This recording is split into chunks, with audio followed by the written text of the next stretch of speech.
బట్టి దేవుని బిడ్డలకు ప్రభువును వందనాలు చెల్లిస్తున్నాం. కీర్తన గ్రంథం 9వ అధ్యాయం 17వ వచనంలో, దుష్టులు దేవుణ్ణి మరచు జనులు పాతాళములో దిగిపోదురు. ప్రార్థన చేసుకున్నాం. పరిశుద్ధుడు తండ్రి, నిశ్చయంగా ప్రభా నీకు వందనాలు చెల్లిస్తున్నాం. ప్రభు నీకు లేని ప్రభా నీ పాదాల దగ్గర కూడా తండ్రి కొద్ది నిమిషాలు తండ్రి నా మాట కాక నీ మాటగా బిడ్డతో నాతో మాట్లాడు సమస్తం నాయన నీ పరిశుద్ధాత్మ మాట్లాడే సహాయం చేతండి. ఈ లేఖనాలైనా ప్రతి బిడికి నాకు గ్రహించే మనసును తెచ్చి వాక్యాన్ని కాటకంలో ప్రతి ఆటకాన్ని ఇష్టములు బంధించి ప్రభా నీ సన్నిధి వెండిగా మాకు సహాయం చేయండి. యేసయ్య పరిశుద్ధ మాటి వేడుకుంటున్నాను తండ్రి. దుష్టులను దేవుడు మరచు జనులందరూ పాతాళములోకి దిగిపోతారు. అది దుష్టులు దేవుణ్ణి మర్చిపోతుంటారు. దేవుడు ఎవరో తెలియదు.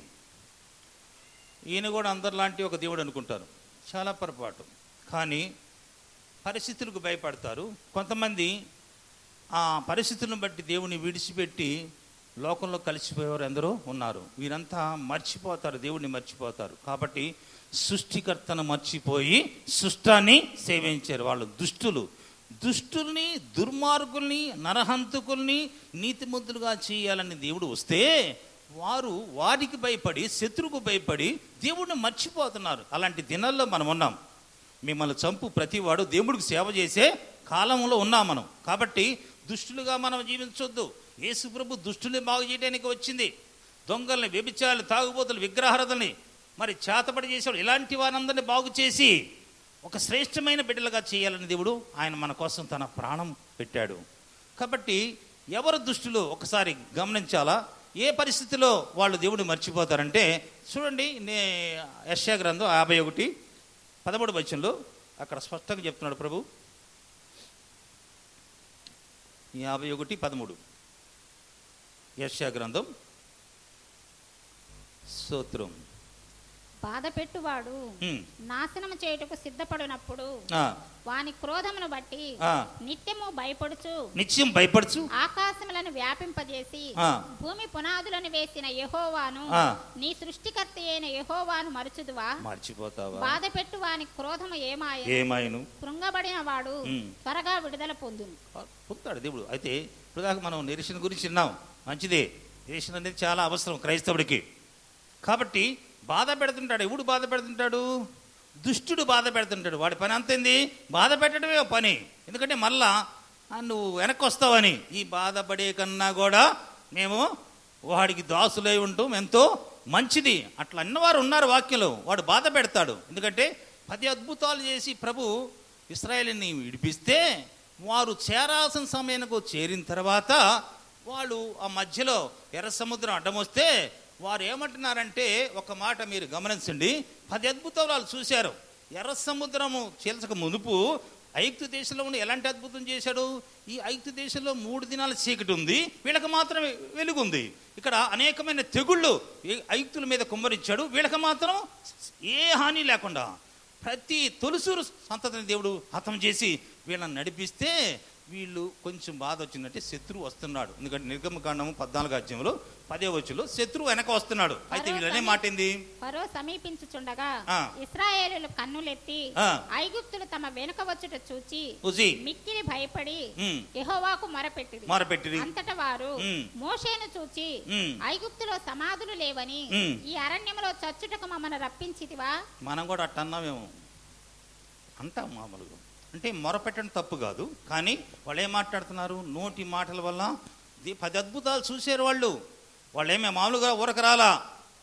10 అద్భుతాలు ఎందుకు దేవుడు చేశాడంటే, ఈ సృష్టి నిలిచినంత కాలం, ఆకాశం ఉన్నంత కాలము ఫరో ద్వారా ఆయన చేసిన కార్యాలు ప్రసిద్ధి చేయడానికి చేశాడు. 10 సార్లు ఫరో హృదయాన్ని కఠినపరిచి చేశాడు. కానీ ఒక్క అద్భుతంతోనే వాళ్ళని నడిపించగలడు. కానీ 10 అద్భుతాలు చేసినా కూడా వీళ్ళు మర్చిపోతున్నారు. ఒక అద్భుతం చేస్తే ఏం గుర్తుపెట్టుకుంటారు? కానీ ఫరోని తరిమింది కూడా దేవుడే, ఫరోని హృదయం కఠినపరిచింది కూడా దేవుడే. కనుక ఐగుప్తు దేశంలో మాకు సమాధులు లేవనా, ఈ అరణ్యంలో చంపడానికి మమ్మల్ని తీసుకొచ్చావా మోషే? మేము తర్వాత వచ్చిన ఏమంటే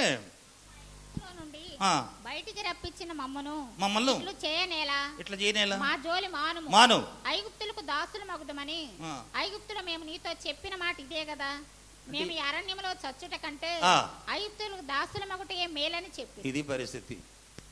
ఈ అరణ్యంలో చచ్చుట కంటే ఐగుప్తులకి అంటే దుష్టత్వం నుంచి, దుష్టకాలం నుంచి, పాప నియమం నుంచి, మరణము నుంచి, మరణ భయం నుంచి, అంధకార శక్తుల నుంచి నిన్ను విడిపించి ఆయన తన సొత్తుగా చేసుకొని నీకు ప్రత్యేకమైన దేశంలో పాలు తేనె ప్రవహించే దేశాన్ని ఆయన నీకు సిద్ధపరచడానికి నీకు తీసుకొస్తే నువ్వు అనే మాట ఏంది? ఇదే 10 సార్లు వీరు వారి నోటి మాటను బట్టి దేవుడు కనికరాన్ని పోగొట్టుకున్నారు. గుర్తుపెట్టుకోండి. వీరు ఏదైతే పలికారో, మనకి సంఖ్యాకాండ 14 అధ్యాయంలో 30 వచనంలో అనుకుంటే అక్కడ రాయబడింది, వీళ్ళు నోటితో ఏది పలికారో అదే వీళ్ళకి సంభవించును.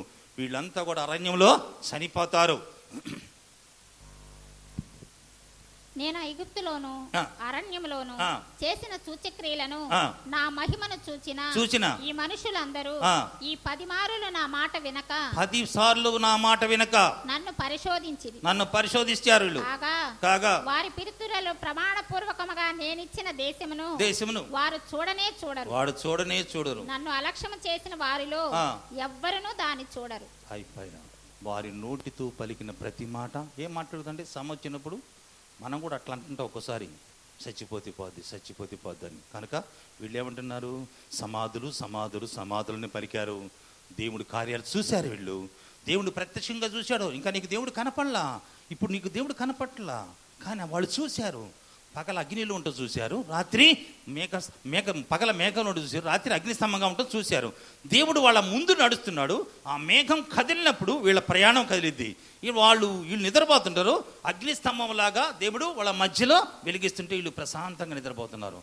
అలాంటి జనులు ఈ మాట పలుకుతున్నారంటే ఒకసారి ఆలోచించాలా. కనుక అంత కష్టపడి దేవుడు వాళ్ళని తీసుకొస్తే 32 అధ్యాయంలో 5వ వచనంలో ఏమంటారు? ఆ మోషే అనేవాడు ఏమయ్యాడో మాకు తెలియదు, కానీ మా ముందు నడవటానికి ఏం కావాలమ్మా? ఒక దూడని చేయమంటున్నారు. ఎంతకు అర్థం చూడు.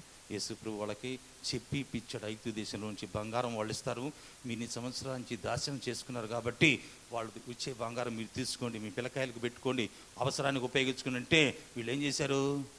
ఇక్కడ 1వ వచనంలో ఏమంటాడు? ఆ మోషే కొండ దిగకుండా తడువు చేయుట ప్రజలు చూచినప్పుడు ఆ ప్రజలు అహరోను వద్దకు కూడి వచ్చి లెమ్ము మా ముందర నడుచుటకు ఒక దేవతను మా కొరకు చేయుము. ఐగుప్తులో నుండి మమ్మల్ని రప్పించిన ఆ మోషే అనువాడు ఏమాయనో మాకు తెలియదని అతనితో చెప్పాను. అప్పుడు అహరోను ఏం చేస్తాడు? మీ దగ్గర ఉన్న బంగారం అంతా కూడా తీసుకురమ్మన్నాడు. తీసుకొచ్చిన తర్వాత ఒక పోకరేసి దాంట్లో కరిగిచ్చాడు, దాంట్లో పోసాడు, ఒక దూడైంది. అహరోను ఏం చేస్తున్నాడు? రేపు యెహోవాకి పండగ, సమాధాన బలులు, కృతజ్ఞత బలులు దేనికి కట్టుతున్నారు? బలిపెట్టిన దేనికి కట్టారు? అది పండగ ఏమో యెహోవాకు. అక్కడ ఆడటానికి, తినటానికి, ఎగరటానికి విచ్చలవిడిగా మరి మోషే వాళ్ళని వదిలిపెట్టాడు. కాబట్టి వాళ్ళు అనే మాటలేదంటే, ఆ మోషే అనేవాడు ఏమయ్యాడో మాకు తెలియదు. ఎందుకంటే 430 సంవత్సరాలు ఐగుప్తు దేశంలో వాళ్ళు బానిసలుగా జీవించారు. వాళ్ళ సాంప్రదాయాలు నేర్చుకున్నారు, వాళ్ళ పద్ధతులు నేర్చుకున్నారు.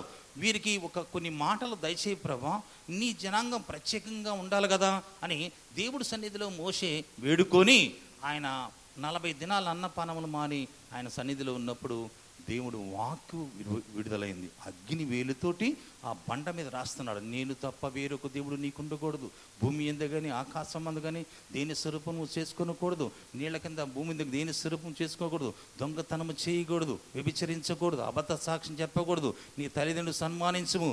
10 ఆజ్ఞలు ఇచ్చాడండి. ఆ ఆజ్ఞలు ఎప్పుడైతే భూమి మీదకి వెలువడింది, ఆజ్ఞ హేతువు చేసుకొని పాపానికి ఏమొచ్చింది? ఫలం వచ్చింది. వీళ్ళని ప్రేరేపించాడు సాతానుడు. దుష్టుడికి లోపడ్డారు, ఆ మోషే మీద తిరగబడ్డారు. ఈ 40 సంవత్సరాలు వాళ్ళతో సమాసం చేశాడు మోషే.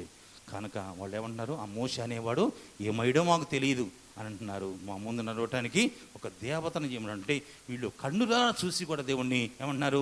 దేవుడు నామానికి అవమానకరంగా జీవించినట్టుగా మనకి కనపడుతుంది. కాబట్టి మనము అట్లా ఉండకూడదు. అయితే వాళ్ళు పాత నిబంధనలో అట్లా చేశారు. ఇప్పుడు మనం కొత్త నిబంధనలో మనం ఉన్నాం కనుక మనం ఎట్లా పాత నిబంధనలో కూడా ఇంకొక భక్తుడు ఏం చెప్తున్నాడంటే, ఒకసారి ఆ భక్తిహీనుల గురించి చెప్తున్నాడు. చూడండి, కీర్తన గ్రంథం మనకి 50వ అధ్యాయంలో 16వ వచనంలో ఏమంటాడంటే, 22 చదువమ్మా.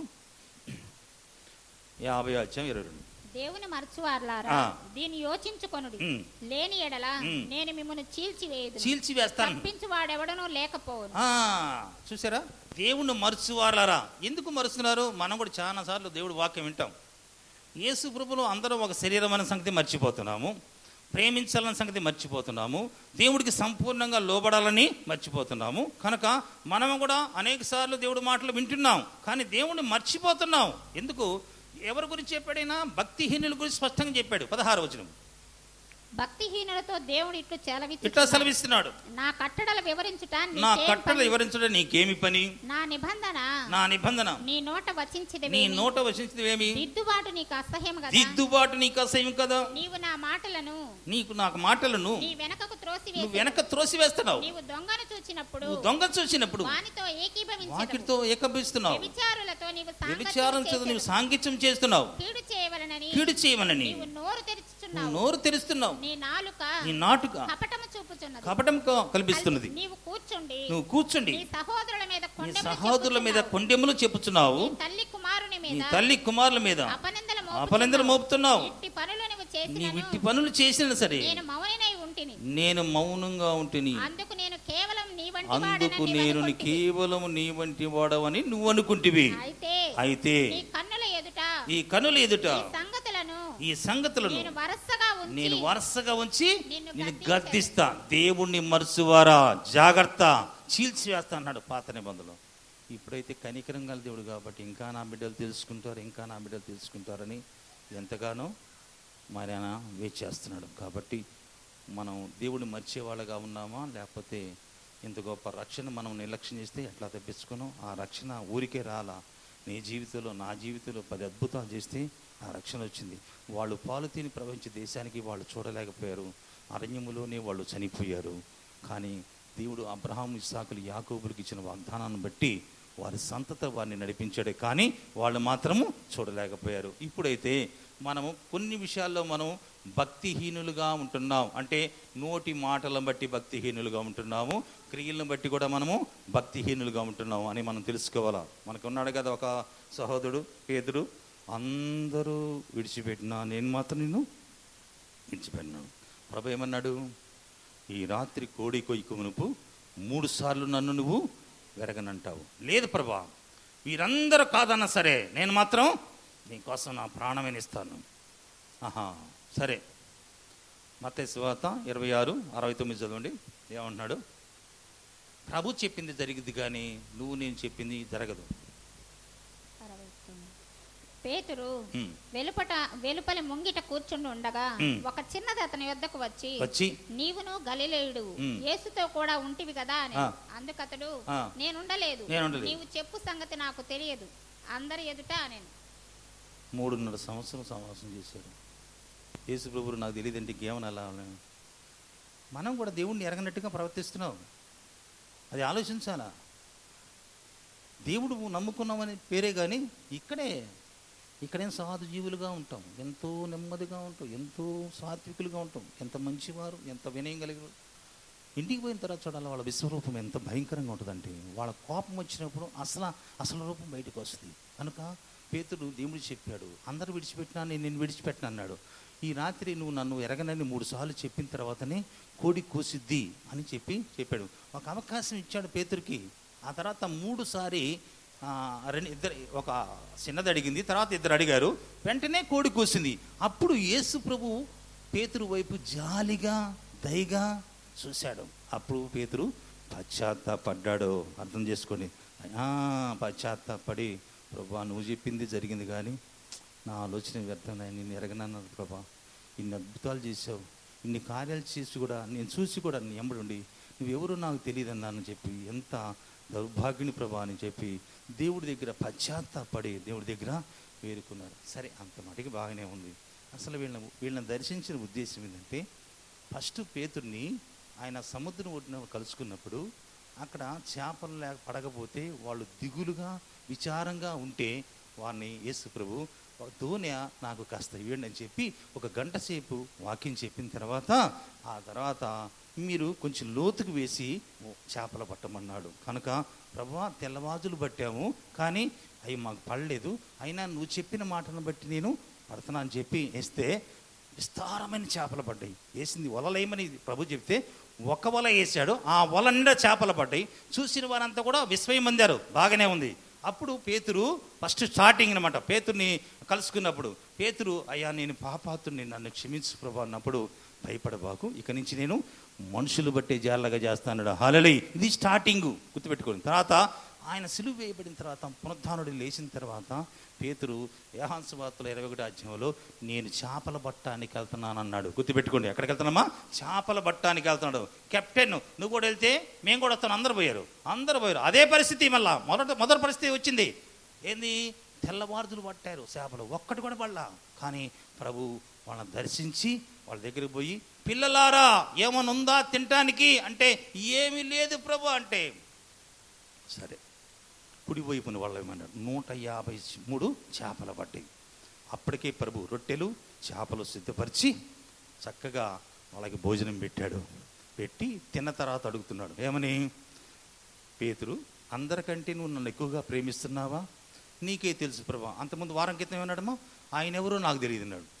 అంటే డైరెక్ట్గా అడగకుండా ప్రభు అడుగుతున్నాడు, అందరికంటే ఎక్కువ నన్ను ప్రేమిస్తున్నావా? నువ్వు నన్ను ఎక్కువగా ప్రేమిస్తానని చెప్పావే అని మాట్లాడకుండా, అట్లా కాకుండా అందరికంటే నువ్వు నన్ను ఎక్కువగా ప్రేమిస్తున్నావు అంటే నీకే తెలుసు ప్రభా అన్నాడు. నిజమే ప్రభా, ప్రేమిస్తున్నాను, నా గొర్రెలు ఖాయమన్నాడు. తర్వాత రెండోసారి అడిగాడు, నా గొర్రె పిల్లల్ని మేపమన్నాడు. మూడోసారి అడిగాడు. పేతురుకి వ్యసనం వచ్చిందనమాట. నీకు సమత్వం తెలుసు ప్రభా అంటే, నేను బలహీనుణ్ణి, నీకు తెలుసు ప్రభా అని చెప్పి, నీ ఇష్టానుసారంగా ఒంట్లో ఓపిక ఉందని నీ ఇష్టానుసారంగా నువ్వు జీవిస్తున్నావు. నీకు ఇష్టం కాని చోటుకి నిన్ను తీసుకెళ్లే రోజు వస్తుంది, జాగ్రత్త సుమా. నేను ఏర్పాటు చేసింది ఎందుకు? మనుషులు బట్టే జాలగా ఉండటానికి నేను ఏర్పాటు చేస్తే నువ్వు మళ్ళా చేపలు పట్టేయటానికి వెళ్ళిపోతున్నావు. కనుక అట్లా ఉండదు అని ప్రభు స్పష్టంగా చెప్పాడు. మళ్ళా వాళ్ళ మనోనేత్రాలు వెలిగించి మళ్ళా 40 దినాలు ఆయన పునరుద్ధానుడు లేచిన తర్వాత 40 దినాలు వాళ్ళతో సామాసం చేసిన తర్వాత ఆయన చేసిన కార్యాలన్నీ వీళ్ళకి విశదపరిచిన తర్వాత, మీరు పైనుండి శక్తి పొందుకున్న దాకా మీరు యెరూషలేములో కనిపెట్టుకోండి. నా కొరకు మీరు బలహీనులుగా ఉన్నారు, ఏ చిన్న భయం వచ్చినా సరే భయపడుతున్నారు, భయపడబాకండి అని చెప్పి పేతురు చెప్పినప్పుడు, వాళ్ళు 10 దినాలు ఉపవాసం ఉండి ప్రార్థన చేసినప్పుడు దేవుడు శక్తి వారి మీదకి వచ్చినప్పుడు అద్భుతాలు జరిగినాయి. హల్లెలూయా. అందుకని ఆత్మ లేనివాడు నావాడు, ఆత్మ లేనివాడు ఎందరో ఉన్నారు. కనుక అట్లా కాదు, దేవుడు విశ్వాసంతో అడిగితే కంపల్సరిగా ఆయన ఇస్తాడు. కనుక దేవుణ్ణి ఎరగనట్టుగా మనం ఉండేవాళ్ళం కాదు. కాబట్టి దేవుణ్ణి ఎరిగిన వారం. ఒకప్పుడు మీరు దేవుణ్ణి ఎరగని వారు, ఇప్పుడు దేవుణ్ణి ఎరిగిన వారు.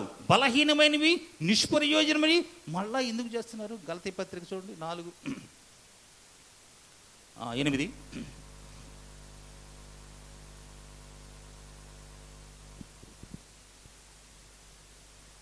ఇప్పుడు మీరు దేవుని ఎరిగిన వారు, మరి విశేషముగా దేవుని చేత ఎరగబడిన వారై ఉన్నారు. ఆయన ఎవరో మీకు తెలుసు, మీరెవరో ఆయనకు తెలుసు. ఇప్పుడు నేను మోడీ గారు నాకు తెలుసు అంటే కుదిరిద్దా?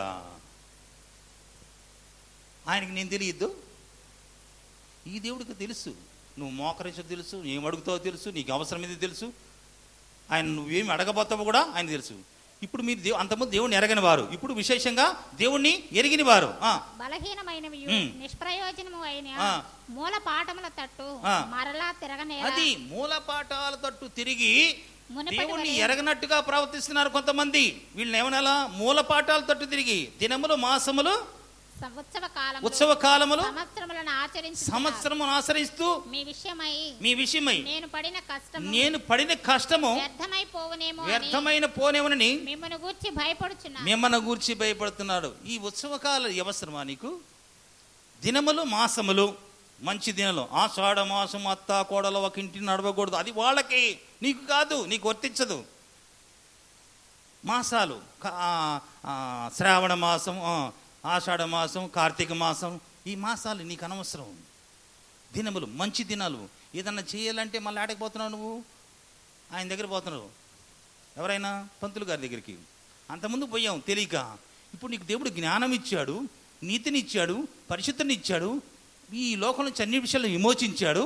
ఇక నువ్వు అమాయకంగా ఉండటం పసిపిల్లగా ఉండటం ఒకప్పుడు నువ్వు దేవుడిని ఎరగదు, ఇప్పుడు నువ్వు దేవుడు తెలుసు కదా, నీకెట తెలుసు, నీకు రక్షణ ఎట్లా వచ్చిందో తెలుసు, దేవుడు ఎంత శక్తిమంతుడో తెలుసు, ఆయన నీతో మాట్లాడేవాడు, ఆయన రాయి రప్ప కాదు. కనుక మళ్ళా వాటి వైపు తిరగనేలా నిన్ను స్వతంత్రంగా చేశాడు కదా, మళ్ళా దాస్యమనే కాడి కిందని మీరు ఎందుకు విరుకున్నారు? నేను పడిన కష్టము వ్యర్థమైపోవునేమోనో అని నేను భయపడుతున్నాను అన్నాడు. చూసిరా, అది కాబట్టి మనం దేవుణ్ణి ఎరిగి ఉన్నామా? ఇప్పటికీ చాలామంది క్రైస్తవులు అట్లా జీవిస్తున్నారు, అది హితము కాదని మనం తెలుసుకోవాలా. యేసు ప్రభు తన ప్రాణం పెడితే నీకు రక్షణ వచ్చింది. అమ్మ ఎట్లా వచ్చింది? ఆయన ప్రాణం పెట్టాడు. నా ప్రాణం పెట్టడానికి మళ్ళీ దాన్ని తిరిగి తీసుకోవడానికి నా తండ్రి నాకు అధికారం ఇచ్చాడు. ఎవరు నా ప్రాణం తీసుకోవాలా? యోహాను సువార్త 10:17-18 ఉంటుంది. ఎవరు నా ప్రాణం తీసుకోవాలా? దాన్ని పెట్టడానికి, దాన్ని మళ్ళీ తిరిగి తీసుకోవడానికి నాకు అధికారం ఇచ్చాడు ప్రభు. నేను దాన్ని మరలా తీసుకొనున్నట్లు నా ప్రాణం పెట్టుచున్నాను. ఇందువలననే నా తండ్రి నన్ను ప్రేమించుచున్నాడు. ఎవడను నా ప్రాణం తీసుకోవాలి. నా అంతటా నేనే దాన్ని పెట్టుచున్నాను. దాన్ని పెట్టుటకు నాకు అధికారం కలదు. దాన్ని తిరిగి తీసుకొనుటకు నాకు అధికారం కలదు. నా తండ్రి వలన ఆజ్ఞ పొందితిని. భూమి మీద పరలోక రాజ్యం సర్వాధికారం ఆయనకు ఒక్కడికే ఉంది. అన్నిట్లో అక్కడ పరలోక రాజ్యం అధికారం అయింది, ఈ భూమి మీద అధికారం కూడా అయింది. ఈ ప్రాణం పెట్టడానికి దాన్ని తిరిగి ఎవడు నా ప్రాణం తెలియని అజ్ఞానంలో ఏం చేస్తారు? యేసుప్రభు దేవుడు అంటే ఆయన సిలువ ఎందుకు వేశారు? ఆయన సిలువని ఎందుకు వేశాడే? ఆయన కానీ నిన్ను విడిచిపెట్టడానికి నాకు అధికారం ఉందని పిలాతు అన్నప్పుడు, పైనుండి నీకు అధికారం ఇస్తేనే నా మీద నీకు అధికారం అన్నాడు.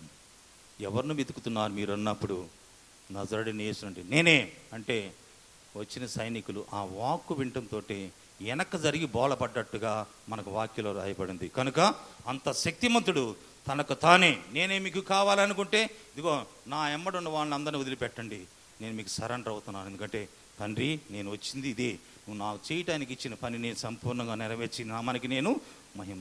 సర్వమానవుల కొరకు ఆయన ప్రాణం పెట్టాలా? ప్రాణం పెడితేనే నీకు రక్షణ వచ్చింది.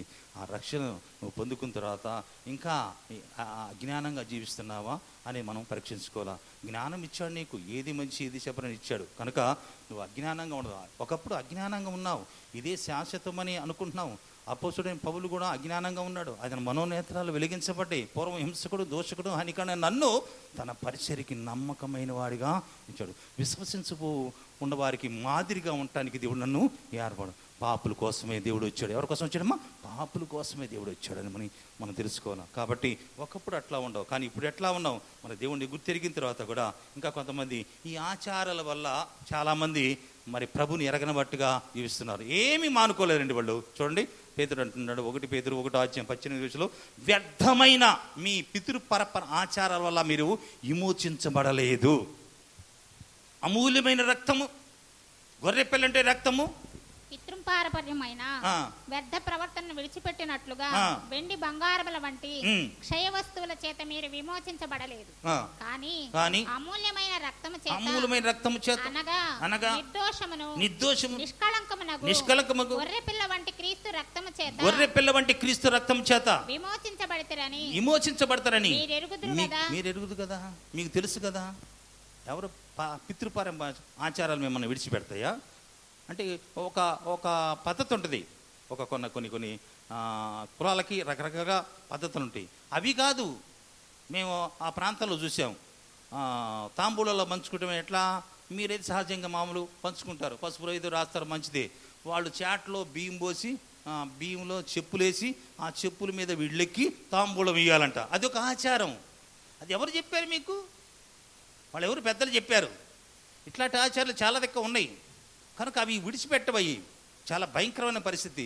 ప్రభు కావాలా, మళ్ళా వాళ్ళ ఆచారాలు కావాలా? ప్రభులో పెళ్లి చేసుకుంటారు, మళ్ళా వాళ్ళ దేవతలకి మళ్ళా రహస్యంగా చేస్తుంటారు. అప్పుడు ఇశ్రాయేల్ కానీ రహస్యంగా ధూపం వేసినట్టుగా ఆ తంబూజో దేవతకిను గోడ మీద ధూపం వేసినట్టుగా వేస్తూ ఉంటారు. దేవుడు నామానికి అవమానకరంగా జీవిస్తున్నారు. అందుకని పేతురు అంటున్నాడు, వెండి బంగారం విగ్రహం వల్ల కదా మీరు విమోచించబడింది. అమూల్యమైన రక్తము, నిష్కలంకమైన రక్తము, గొర్రె పిల్లంటి రక్తం ద్వారా నీవు విమోచించబడ్డావని నీకు తెలియదా? అంటే యేసు ప్రభువు నీ కొరకు ప్రాణం పెడితేనే నీకు రక్షణ వచ్చింది. కనుక అన్నిట్లోంచి నిన్ను విడిపించాడు. మరణ భయం నుంచి విడిపించాడు, అంధకార శక్తుల నుంచి విడిపించాడు, దుష్టత్వం నుంచి విడిపించాడు, దుష్ట కాలం నుంచి విడిపించాడు. ఆయన పాప నియమం మరణము నుంచి విడిపించడం. పాపానికి ఒక నియమం ఉంది, అది మరణం. అమ్మా, దేవుడు కృపావరము నీకు నిత్యజీవము. ఆయన నిత్యజీవం నీకు ఇవ్వాలంటే దేవుడు తన ప్రాణాన్ని పెట్టారు. కనుక మరి దేవుడిని మర్చేటట్టుగా మనం ఉండకూడదు. దేవుడు ఎంత గొప్ప కార్యాలు నీ జీవితంలో జరిగించాడని మర్చిపోకూడదు. దేవుడిని మర్చిపోయేవాళ్ళకి ఏం ఇస్తాడమ్మా? పాతాళం బహుమానం ఇస్తాడు. గుర్తుపెట్టుకుని దేవుణ్ణి ఎరిగి కూడా దేవుణ్ణి ఎరగనట్టుగా మనం జీవిస్తారు. కొంతమంది తమ క్రియల వల్ల దేవుణ్ణి ఎరగనట్టుగా ఉంటారు. గుర్తుపెట్టుకొని వాళ్ళు బ్రహ్మాండంగా పాటలు పాడతారు, బ్రహ్మాండంగా అన్నీ చేస్తారు. అసలు ఏం చేస్తారని నిజంగా మళ్ళీ వాళ్ళ క్రియలు చూస్తేనేమో అసలు వీళ్ళు దేవుడిని ఎరగనట్టుగా ఉన్నారే అని అనిపిస్తుంది. తీతు పత్రిక 1:16 రాయబడింది, దయచేసి గమనించండి.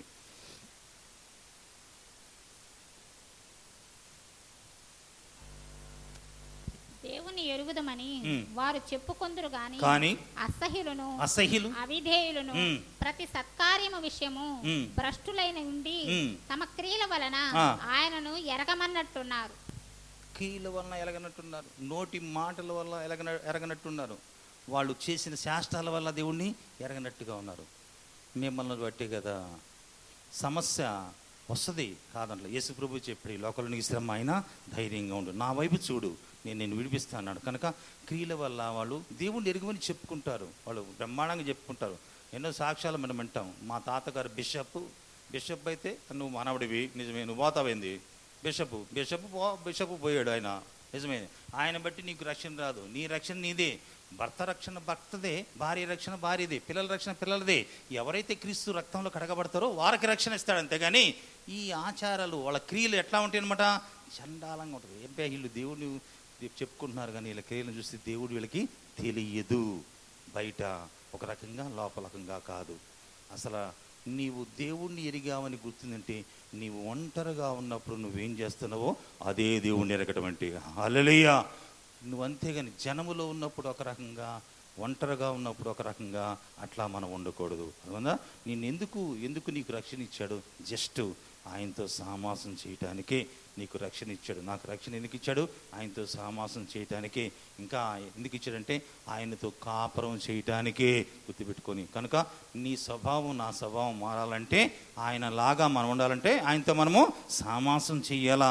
ఆయనే స్థిరపరిచి బలపడతాడు. ఇక్కడ హెబ్రీ పత్రికలో 3వ వచనంలో 2:3 ఉంటాడు, ఇంత గొప్ప రక్షణ మనం నిర్లక్ష్యం చేసినలా ఎలాగ తప్పించుకుందాము. అట్టి రక్షణ ప్రభు బోధించడం చేత ఆరంభమయ్యి దేవుడు తన చిత్తానుసారంగా సూచక్రియలు మహత్కార్యములు నానా విధములైన అద్భుతముల చేత వివిధమైన పరిశుద్ధాత్మ వరములను అనుగ్రహించుట చేతను వారితో కూడా సాక్ష్యం ఇచ్చుండగా వినిన వారి చేత వారిని దృఢపరచబడినవు. అంటే అన్ని అద్భుతాలు చేస్తే నీకు రక్షణ ఇస్తారు. ఇచ్చిన రక్షణ ఉంది, అదేంటి తిరగమాతలో కరేబాగు తీసేటట్టు గురించి. అది ఎంత ఆ రక్షణ నీకు రావాలంటే యేసు ప్రభు ఎంత శ్రమ అనుభవించాడు తెలుసా? ఇన్ని కొరడా దెబ్బలు తిన్నాడు తెలుసా? ఆయన శరీరము చిన్న సూది గుచ్చుకుంటేనే నీకు ఒంటికి అంత బాధ, అబ్బా అంటావు, నోట్లో వేలు పెట్టుకుంటావు రక్తం వస్తుంటే. మరి యేసుప్రభు శరీరము చీల్చబడింది, అంత బాధ అనుభవించాడు. ఎందుకంటే తండ్రి ఆయన మానవుడుగా ఆయన జన్మించాడు కాబట్టి, తండ్రి నీ చిత్తమైతే పాత్ర నా దగ్గర తీసేయన్నాడు. కనుక వచ్చింది నేను అందుకే కాబట్టి ప్రభా నీ చిత్తమే సిద్ధించరు కానీ చెప్పి తండ్రికి విధేయత చూపించాడు కుమారుడు.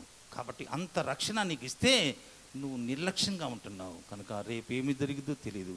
భక్తిహీనులుగా ఉండక భక్తి కలిగి ఉండాలా, ఆయనతో సహవాసం చేయాలా, ఆయనతో కాపురం ఉండాలా. అది దేవుణ్ణి ఎరగటం అంటే. గుర్తుపెట్టుకొని, దేవుణ్ణి ఎరగటం అంటే ఆయన మన గురించి చెప్పేటట్టుగా ఉండాలి. ఈయన నా కుమారుడు, ఈయన నా ప్రియ కుమారుడు, ఈయన నేను ఆనందిస్తున్నాను మనం చెప్పుకోవద్దు. యేసు ప్రభు తెలుసు, మనుషుని గురించి సాక్ష్యం చెప్పాల్సిన అవసరము లేదు. అందరూ హృదయాలు ఎరిగినవాడు. యోహాను సువార్త 2:24 ఉంటుంది, దయచేసి గమనించండి. అందరూ హృదయాలు ఎరిగినవాడు. దావీదు అంటాడు, నా నడక నా పడక నీ కూర్చోటి నిలబడటం నీకు తెలుసు ప్రభా, నా ముందు నా వెనక ఆవరించి నువ్వు నన్ను నడిపిస్తున్నావు. ఇట్టి తెలివి నాకు అగోచరముగా ఉన్నది. నేనేం మాట్లాడతానో ఏం మాట్లాడబోతున్నానో నీకు తెలుసు ప్రభా అన్నాడు. ఇప్పుడు ఆయన మనలో ఉండి ఆయన మనల్ని నడిపిస్తున్నాడు. కాబట్టి దేవుణ్ణి ఎరిగి ఉన్నామా, దేవుణ్ణి మర్చిపోయి ఉన్నామా, దేవుణ్ణి ఎరగనట్టున్నామా, మన క్రియలను బట్టి మనం పరీక్షించుకొని అంత గొప్ప రక్షణ నీకు ఇచ్చాడంటే ఆ రక్షణ ఊరకు రాలా. ఎన్నో అద్భుతాలు చేస్తే నీకు వచ్చింది అంటే ఊరకు ఎందుకు వస్తే ఇంతమంది ఈ లోకంలో ఇంతమంది జనం ఉండరు, గొప్ప గొప్ప వాళ్ళు ఉండరు. అందరూ రాలేదే. ఎందుకు పనికిరాని వాడిని, యోగ్యత లేని వాడిని, అర్హత లేని వారిని, నీచులైన వారిని, మూర్ఖులైన వారిని, దేవుడికి అసలు నువ్వు చచ్చిపోతే చాలు అని అనుకున్న వారిని దేవుడు వాళ్ళని ఆదరించి ప్రేమించి రక్షణ ఇచ్చి నిన్ను బలపరిచాడు దేవుడు. కనుక దేవుడిని ఎరగనట్టుగా మనం జీవించకూడదు. కాబట్టి దేవుడితో సామాసం చేయటానికే నీకు రక్షణ ఇచ్చాడని తెలుసుకుంటూ దేవుడిని ఎరిగామని చెప్పుకొని దేవుడిని ఎరగనట్టుగా మనం జీవించకూడదు. దేవుడి కోసం మనం జీవించాలి. అపోస్తలుడైన పౌలు అంటాడు, ఉదాహరణకి ఏమంటాడు, కరువైన ఖడ్గమైన వస్త్రహీనతైన ఉపద్రవమైన క్రీస్తు ప్రేమ నుండి నన్ను ఏది కూడా అంటే బాబు ఇందాక మన వాక్యమును ఆయన మనల్ని పాపంలో ఉండగానే మనల్ని ప్రేమించి తన ప్రాణం మన కోసం అర్పించాడు. ఈ లోకంలో ఎవరు ఉండరా పాపుల కోసం ప్రాణం పెట్టేవాడు ఎవరు లేరు. యేసు ప్రభువు నిన్ను ప్రేమించాడు కాబట్టి ఆయన నిన్ను వదిలిపెట్టేవాడు కాదు. కనుక ఇంకా రకరకాలుగా పాపం చాలా ఆహా ఎంత సంతోషంగా ఉంటుందంటే మనం చెప్పలేము, దాన్ని ఊహించలేము. పాపం చేసేటప్పుడు బాగానే ఉంటుంది, కానీ దాన్ని చేసిన తర్వాత దాని పర్యావసరం చాలా తీవ్రంగా ఉంటుంది. అది ఎప్పుడు కూడా చచ్చిపోమని ప్రేరేపిస్తుంది. కనుక ఆ పాపం చేసిన మానవుని చంపకుండా ఆయన మానవుడిగా వచ్చి నీ కొరకు నా కొరకు ఆయన శిలువలో ప్రాణం పెట్టి నీకు రక్షణిస్తే నువ్వు నిర్లక్ష్యం చేస్తే దేవుణ్ణి బాధపడతాడని మనం తెలుసుకుంటూ ప్రభువుల ముందు సాగిపో. దేవుడు చిన్న వాక్యాన్ని ఆస్వాదించిన కాక ప్రార్థన చేసుకుందాం. పరిశుద్ధుడు వెళ్తండి నిశ్చయంగా ప్రభావ నీకు వందనాలు చెల్లిస్తున్నాను ప్రభా. నీ కనికిరాని ప్రేమను జాలి దయావాచన జ్ఞాపకం చేసుకో ప్రభా. ఇశ్రాయేలు ప్రజలు ప్రభా ఎంతగానో ప్రభా ఎన్నో అద్భుతాలు జరిగించుతండి. నా జనాంగమునైనా అబ్రహామును ఇస్సాకు యాకోబులు ప్రేమించి పాలు తిని ప్రవహించి దేశానికి వాళ్ళు నడిపిస్తారంటే ప్రభా వారు నాయన మొదట్లోనే ప్రభా మాకు సమాధులు లేవని వాళ్ళు పలికారు. 10 సార్లు వారు నాయన దేవుడికి అలక్ష్యంగా దేవుడిని నిర్లక్ష్యం చేశారు తండ్రి. వారు పలికినట్టే వాళ్ళకి నేనైనా నువ్వు అనుగ్రహించినవు. అయితే నువ్వు ప్రమాణం చేసిన దేవుడు నమ్మకమైన దేవుడు కాబట్టి తండ్రి వాళ్ళ సంతత వారికి నైనా పాలు తిని ప్రవహించే దేశం ఇచ్చినావు ప్రభా. ఈ లోకంలో అనేకులు దేవుడిని ఎరుగమని చెప్పుకుంటున్నారు, దేవుడిని మనసు తెలియకుండా జీవిస్తున్నారు ప్రభా. అయ్యా ఆ విధంగా తను మేము వండకుండా ప్రభా మా జీవితంలో కూడా పేతుల్లోగా వండకుండా ప్రేతు నేను గుర్తిరిగినప్పుడు తండ్రి అనేకులు తండ్రి ఈ నామమును బట్టి ఈ శ్రమను అనుభవించడం మాకు మేలని చెప్పినైనా అనేకులు కొరడాలతో కొడుతున్నప్పటికీ కూడా ఎంతగానో ప్రభా తండ్రి నీకోసం నిలబడ్డాడు ప్రభా. అట్టి మనసు మేమంతా కలిగి ఉంటాం సహాయంకి ఇంత గొప్ప రక్షణ మేము నిర్లక్ష్యం చేయకుండా నీ కొరకు జీవించే భాగ్యం మాకు దయచేనైనా. వ్యర్థమైన పితృపరప ఆయా ఆచారాల వల్ల మేము విమోచించబడలేదు కానీ ప్రభా అమూల్యమైన రక్తం ఇచ్చిన గొర్రె పిల్లని నిష్కలంకమైన రక్తం చేత మనం కొనుక్కున్నావు ప్రభా. ఆ విధంగా మేము జీవించే భాగ్యం తెచ్చిన లైవ్ ద్వారా ఎందరో వింటున్నారు ప్రతి ఒక్కరూ హృదయాలు తెరపట్టడానికి నాయన నిన్ను హత్తుకున్నప్పుడు పూర్ణ శాంతి కలగ కాపాడుతావు ప్రభా. ఆ విధంగా ఉండే భాగ్యాన్ని ప్రతి ఒక్క బిడ్డకి మాకు దయచేసి సహాయం చేయమని యేసయ్య పరిశుద్ధ నామమున వేడుకుంటున్నాను తండ్రి.